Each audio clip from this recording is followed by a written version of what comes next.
Hey guys, Chris Cooper here, and I wanted to chat with you guys today because my heart is heavy.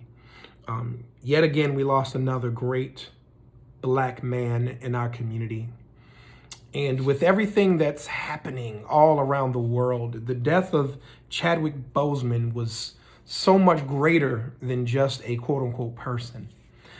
Because what Chadwick represented was so much greater than just a black man, just a man in America.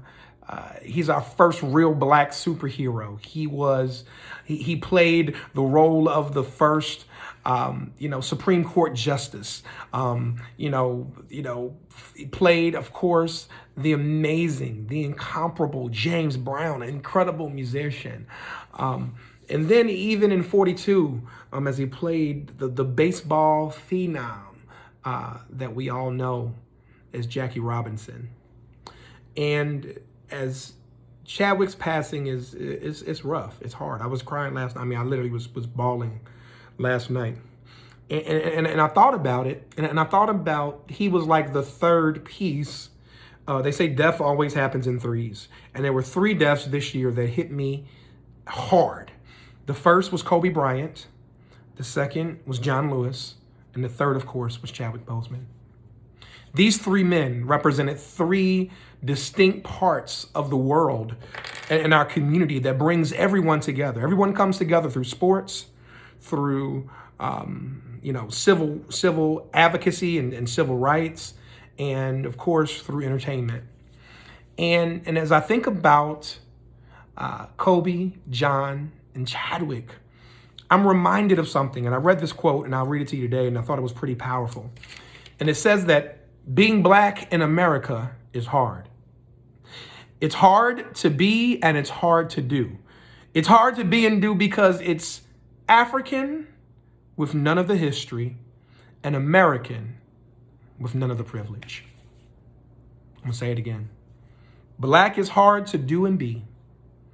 It's African with none of the history and American with none of the privilege.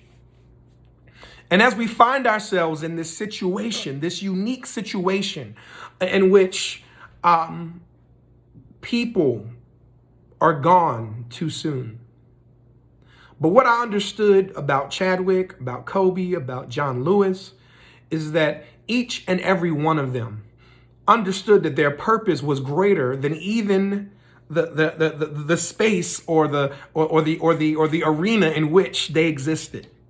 See, Chadwick's advocacy on behalf of, guess what? Ironically, cancer patients and other individuals superseded the Marvel Cinematic Universe. You see, Kobe's love for humanity was so much bigger than him being, I don't know how many time All-Star, 6-time NBA champ, all that kind of stuff, right? And John Lewis's contribution went far further of him, beyond him just being, quote unquote, the youngest speaker at the March on Washington, some 57 years ago today or yesterday. So I say that as we look forward, I hope that we understand that the lives of Kobe, of John, and of Chadwick were not in vain. I hope that we understand that yes, while being black is hard to be and do, it's something that we must do. We must understand exactly that we are our own solution. And when we begin to galvanize and to work alongside other individuals that have shared interests and that believe in the same tenements of liberty, justice for all, then that's the only way that we win, guys. So I'm going to tell you, I know y'all saying Chris is getting real political these days, and that's right, because I understand what's at stake. And I want you all to understand, and like I said, to all of my black brothers that decided that they wanted to be Trump supporters and that kind of stuff, I want y'all to pay close attention. Pay close attention to how he may have had 12 black speakers at the RNC, but he doesn't even have 12 black people in his entire administration. In three distinct departments, he has one individual in the White House in the West Wing, one individual, of course, in his cabinet, and two individuals in the Justice Department under him. So I want you to not only pay attention to what he says, but pay more closer attention to what he does. And with the death, with the attempted death and murder, I'm calling it attempted murder of Jacob Blake, in the death of George Floyd, in the death of Breonna Taylor, in the death of all of Tamir and everyone else, the long litany of names and things that have gone before us, I challenge you to think. It's not about your pocketbook right now. It's not about what only serves you. It's about what serves the greater population. And I'm going to tell you that I believe, like President Obama said, like Michelle Obama said, like everyone else said, that Donald Trump is an existential threat to not only to us, but to our entire democracy. So when I think about Chad, when I think about Kobe, and when I think about John, one thing that I know that all three of them had in common is that they were going to be placing a vote this year for Joe Biden and Kamala Harris. And like I said, I'm using my platform as effectively as I can. No, there's no perfect candidates. No, Joe is not the perfect candidate. No, Kamala is not the perfect candidate. But they are damn sure better than the alternative. And if you sit back and don't vote and don't participate, guess what? Kobe's death was in vain.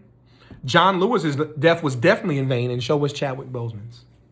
So I challenge you, I encourage you to understand that you cannot complain about what you tolerate. And I implore you to get out, not only vote the issues. In addition to that, get other people out to vote. Do everything we possible. This is the most critical inflection point, I believe, in the history of this country. And we have a very important decision to make. And so, through tears for Wakanda forever, Chadwick forever, the Black Mamba himself, Kobe Bryant, and the civil rights icon and leader John Lewis, I say to you, I love you. I love you. I love this country. But as a black man, I wish this country loved me as much as I love it. Because as I said, once again, black is hard to do and be. It's African without the culture. And it's American without the privilege. Guys, exercise your right. Vote, vote, vote. Like your life depends on it, because it does. Wakanda forever. Rest well, Prince, King, T'Challa, Chadwick, we love you. Kobe, we love you. John, we love you.